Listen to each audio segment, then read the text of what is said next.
یک روزی ماهی می بود همه جا پر از گل، از کیم کجا می اومد صدای بلبل.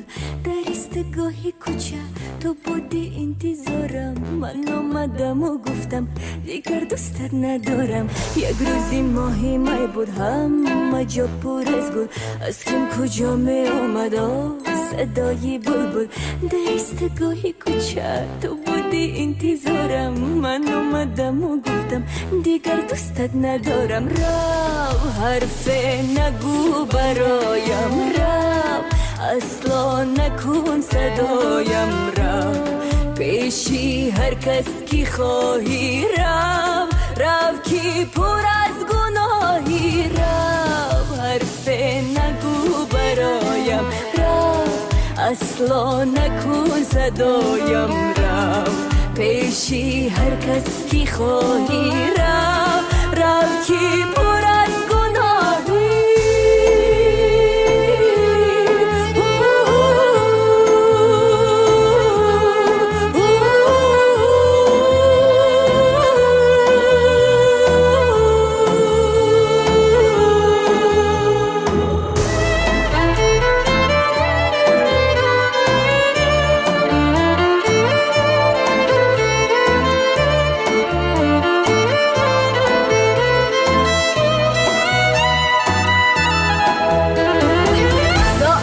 هشتی سحر بر آمدم و کوچه، تو هم نشسته بودی در سایه آلوچه.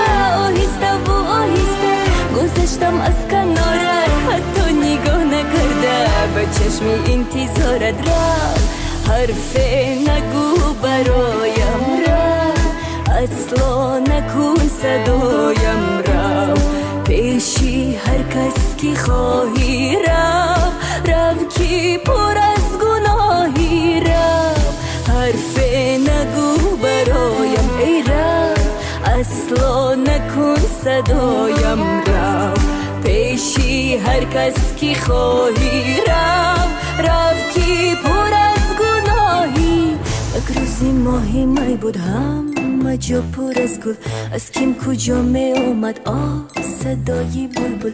در ایستگاهی کوچه تو بودی انتظارم، من آمدم و گفتم دیگر دوستت ندارم. یک روزی ماهی می بود همه جا پر از گل، از کیم کجا می اومد صدای بلبل.